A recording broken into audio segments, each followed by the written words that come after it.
Hello అండి, welcome back to options learning academy. So మనము 23,800 put ఆప్షన్లో ఎంట్రీ తీసుకోవడానికి ట్రై చేస్తున్నాము. బట్ మనం రైట్ అవే అంటే కరెంట్ ప్రైస్ మీద ఎంట్రీ తీసుకోవట్లేదు. ఒకవేళ మనకి రెడ్ జోన్ ఏదైతే చూస్తున్నారో మీరు మార్కెట్లో, ఆ రెడ్ జోన్కి అరౌండ్ 200 లెవెల్కి కనుక మార్కెట్ వస్తే మనం అక్కడ ఎంట్రీ అనేది తీసుకోవడానికి ట్రై చేద్దాము. సో ఇక్కడ మార్కెట్లో మనం ఎంట్రీ తీసుకోవడం వల్ల కరెంట్ ప్రైస్లో స్టాప్ లాస్ అనేది చాలా పెద్దగా అవుతుంది.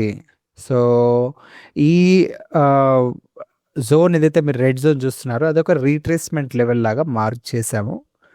సో అది డిస్కౌంటెడ్ ప్రైస్ లాగా మనం ఎక్స్పెక్ట్ చేసుకుంటే మార్కెట్ ఒక్కసారి డిప్ ఇచ్చే ఛాన్స్ ఉంది. ఒకవేళ మార్కెట్ డైరెక్ట్గా అప్పర్ సైడ్ వెళ్ళిపోతే మనం ఎంట్రీ అనేది తీసుకోము. కానీ 214 లెవెల్ ఏదైతే చూస్తున్నారో మీరు, ఆ లెవెల్ కిందికి ఒక్కసారి కనుక డిప్ తీసుకుంటే సో స్టాప్ లాస్ హంటింగ్ అంటూ జరుగుతుంది. కాబట్టి సో ఆ బేసిస్ మీద మనం ఎంట్రీ కోసం వెయిట్ చేద్దాము. ఓకే, సో ఈ 214 లెవెల్ కింద ఏదైతే స్టాప్ లాసెస్ అవైలబుల్గా ఉన్నాయో ఒక్కసారి ఆ స్టాప్ లాసెస్ తీసుకున్న తర్వాత మనం ఎంట్రీ అనేది తీసుకునే ప్రయత్నం అయితే చేద్దాము. ఇక్కడ నుంచి మార్కెట్ ఒకవేళ డైరెక్ట్గా అప్పర్ సైడ్ వెళ్ళిపోతే మనం ఎంట్రీ అనేది తీసుకోము. ఎందుకంటే మీరు ఒకసారి చూసుకుంటే మార్కెట్ అనేది ఒకసారి అప్పర్ సైడ్ వెళ్ళింది, కానీ దాని బిలో ఉన్న స్టాప్ లాసెస్ని ఇంకొకసారి తీసుకునే ఛాన్స్ ఉంది. సో అలాంటప్పుడు మన స్టాప్ లాస్ అనేది 180 లెవెల్కి ఉండిపోతుంది. కాబట్టి లెస్ స్టాప్ లాస్ పెట్టడానికి ఆ రీజన్ కోసం మనం ఒక డిప్ కోసం అయితే వెయిట్ చేయాలి. సో మనము అవుట్ ఆఫ్ ఫోమో కనుక మార్కెట్లో ఎంట్రీ తీసుకుంటే మళ్ళీ ఒకసారి మన స్టాప్ లాస్ హిట్ చేయడానికి కిందికి వచ్చే ఛాన్స్ ఉంటుంది. కాబట్టి సో మార్కెట్లో అనేది మనం కరెంట్ ప్రైస్ మీద ఎంట్రీ తీసేసుకోవాలి. అవుట్ ఆఫ్ ఫోమో మాత్రం ఎంట్రీ అస్సలు తీసుకోవద్దు. ఖచ్చితంగా మీరు అనుకున్న లెవెల్ కనుక ఒకసారి మార్కెట్ కిందికి వస్తే మీరు అప్పర్ లెవెల్లో టార్గెట్ అనేది బుక్ చేయొచ్చు. ఇప్పుడు మీరు ఇక్కడ చూడండి, ఒకసారి మార్కెట్ స్లైట్గా కిందికంటూ వచ్చి వెళ్ళింది, కానీ అది స్టాప్ లాస్ హంటింగ్ లాగా మనం ఎక్స్పెక్ట్ చేయలేము. దాని బిలో లెవెల్ అంటే 214 లెవెల్లో మార్కెట్ స్టాప్ లాసెస్ ఉన్నాయి. కాబట్టి ఒకసారి మార్కెట్ డిప్ చేస్తుంది అని మనం ఎక్స్పెక్ట్ చేస్తున్నాము. సో ప్రతి క్యాండిల్ ప్రతి వీక్ని కూడా మన స్టాప్ లాస్ హంటింగ్ అని చెప్పలేము. ఎక్కడి నుంచి అయితే స్ట్రాంగ్ బయింగ్ కనబడిందో మనకి 214 లెవెల్ నుంచి ఏదైతే మనకి స్ట్రాంగ్ బయింగ్ అంటూ కనబడిందో అరౌండ్ 260 లెవెల్ వరకు, ఆ లెవెల్ వరకు మనం ఎక్స్పెక్ట్ చేస్తున్నాము మార్కెట్ దాని బిలోకి ఒక్కసారి స్టాప్ లాసెస్ తీసుకుంటుంది అని. ఓకే,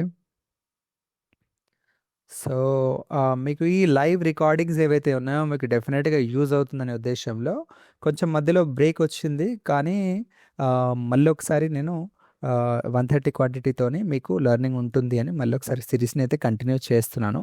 నా పర్సనల్ ట్రేడ్ని కూడా మేనేజ్ చేయాల్సి ఉంటుంది మార్నింగ్ సెషన్లో. కాబట్టి అది కంప్లీట్ అయిన తర్వాత మళ్ళీ ఒకసారి నేను దీంట్లో ఎంట్రీ అనేది తీసుకున్నాను. సో ఒకసారి చూసుకుంటే మనం మార్కెట్ డిప్ ఇచ్చే ప్రయత్నం అయితే చేస్తుంది.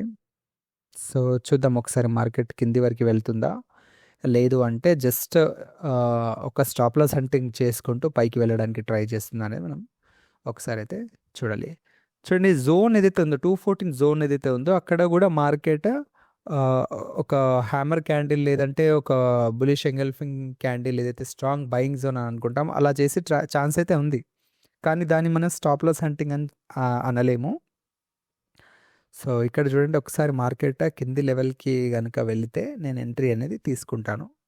సో ఇది ప్యూర్గా మనం స్టాప్ లాస్ హంటింగ్ బేస్ మీద మనం ఎంట్రీ అనేది తీసుకుంటున్నాం. మార్కెట్లో చాలా కాన్సెప్ట్స్ ఉంటాయండి.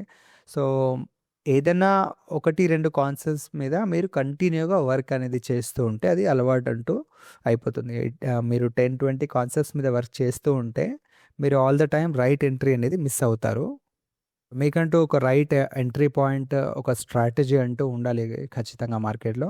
సో దాన్ని బేస్ చేసుకొని మీరు ఎంట్రీ తీసుకోవడానికి పాసిబిలిటీ అంటూ ఉంటుంది. సో మీరు ఎంట్రీ తీసుకున్న తర్వాత ఒకవేళ స్టాప్ లాస్ హిట్ అవుతే హిట్ అవ్వనివ్వండి, కానీ మీరు ఎంట్రీ ఇచ్చిన దానికి ఒక రీజన్ అంటూ ఉండాలి. అండ్ ఎగ్జిట్ ఇవ్వడానికి కూడా మీరు ఖచ్చితంగా మీకు ఒక రీజన్ అంటూ ఉండాలి.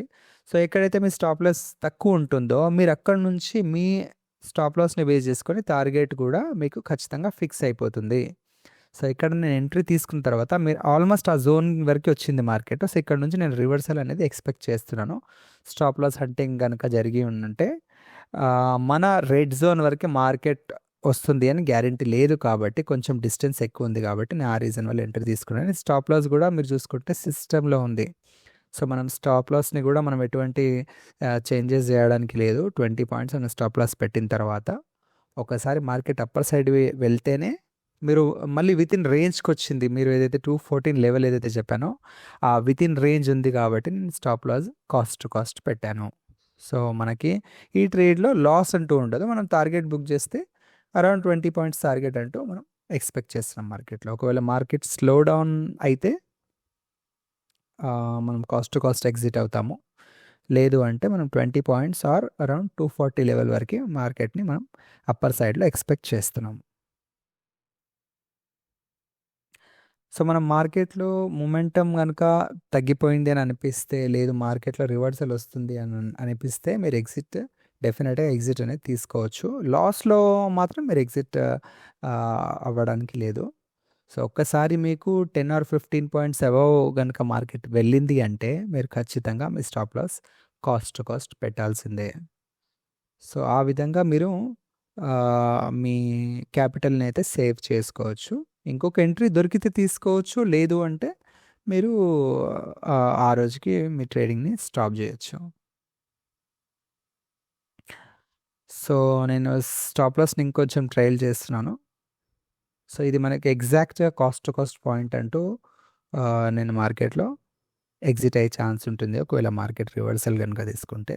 సో లేదు అంటే ఈ 214 అప్పర్ లెవెల్కి మార్కెట్ ట్రేడ్ అవుతుంది కాబట్టి నా ఎక్స్పెక్టేషన్ మార్కెట్ కొద్దిసేపు హోల్డ్ అయితే చేస్తుంది అప్పర్ లెవెల్లో. ఈవెన్ మార్కెట్ రివర్స్ అయినా కూడా అంతలోపే మనం ఎగ్జిట్ అనేది తీసుకోవాలి. మార్కెట్ స్లో మూమెంటం కనుక అనిపిస్తే మార్కెట్లో మనం ఇమ్మీడియట్గా ఎగ్జిట్ అయితే తీసుకోవాలి. సో ఈ ఛాలెంజ్ అంటూ ఆల్ ద టైమ్ ఉంటుందండి. మనం లెట్స్ సే అప్పర్ లెవెల్లో 241 పెట్టాను. సో 241 వరకు నేను వెయిట్ చేస్తూ ఉంటే మార్కెట్ ఎనీ టైం రివర్స్ అయ్యే ఛాన్స్ ఉంటుంది. సో నా స్టాప్ లాస్ హిట్ అయ్యే దానికన్నా బెటర్ మనం ప్రాఫిట్ బుక్ అనేది 20 పాయింట్స్ 25 పాయింట్స్ మనం అలవాటు అంటూ చేసుకుంటూ ఉండాలి. సో స్లోగా మనం ఎప్పుడైతే క్వాంటిటీ ఇంక్రీజ్ చేస్తామో సో ఆ 20 పాయింట్స్ 25 పాయింట్స్ చాలా హ్యూజ్గా కనిపిస్తుంది. మనం స్టాప్ లాస్ అయినా సరే అది హ్యూజ్గానే ఉంటుంది. బట్ టార్గెట్ కూడా 20-25 పాయింట్స్ అనేది చాలా బెస్ట్ ఆప్షన్ అవుతుంది నిఫ్టీలో స్పెషలీ. సో ఇది కనుక మనకు అలవాటు చేసుకుంటే లాంగ్ రన్లో డెఫినెట్గా మనం మార్కెట్లో సస్టైన్ అనేది అవ్వచ్చు. సో నేను స్టాప్ లాస్ తీసేయడానికి రీజన్ ఇక్కడ నుంచి మార్కెట్ ఎనీ టైం రివర్స్ అయినా కూడా నేను కాస్ట్ ఖచ్చితంగా ఎగ్జిట్ అవుతాను. లేదు మార్కెట్లో మూమెంటం అనిపిస్తలేదు అంటే నేను ఎనీ టైం మార్కెట్లో ఎగ్జిట్ తీసుకుంటాను. బట్ అబౌవ్ 20 పాయింట్స్ ఉండేటట్టు మనమైతే చూసుకోవాలి. సో మీరు ప్రీవియస్గా చూసుకుంటే అదొక సెల్లింగ్ జోన్ లాగా ఉంది 230 240 రేంజ్ అనేది. సో అది ఒక ఆర్డర్ బ్లాక్ జోన్ లాగా నేను ఎక్స్పెక్ట్ చేస్తున్నాను. సో మార్కెట్ రివర్స్ అయ్యే ఛాన్స్ ఉంది కాబట్టి నేను ఇక్కడ నుంచి ఎగ్జిట్ అయితే తీసుకుంటున్నాను. సో ఎనీ టైం మార్కెట్ కనుక రివర్స్ అయితే ఆల్మోస్ట్ మన కాస్ట్ వచ్చే ఛాన్స్ ఉంది. సో అప్రాక్సిమేట్లీ 20 పాయింట్స్లో నేను ఎగ్జిట్ అయితే తీసుకున్నాను. సో ఈ లైవ్ రికార్డింగ్ వల్ల మీకు ఎక్కడ ఎంట్రీ పాయింట్కి రీజన్ ఏంటిది, ఎగ్జిట్ పాయింట్కి రీజన్ ఏంటిది అనేది మీకు ఒక అలవాటులాగా మారుతుంది. ఎంట్రీ అండ్ ఎగ్జిట్స్ మీకు ఒక అండర్స్టాండింగ్ వస్తుంది అనే ఉద్దేశంతో నేను లైవ్ రికార్డింగ్ అయితే చేస్తున్నానండి. సో ఖచ్చితంగా మీరు మన ప్రతి వీడియో ఫుల్గా కంప్లీట్గా చూడండి. మీకు వీడియో నచ్చితే లైక్ చేయండి. మీకు ఇంకేమైనా ఫర్దర్ టాపిక్స్ మీద వీడియోస్ కావాలనుకుంటే కామెంట్ అయితే చేయండి.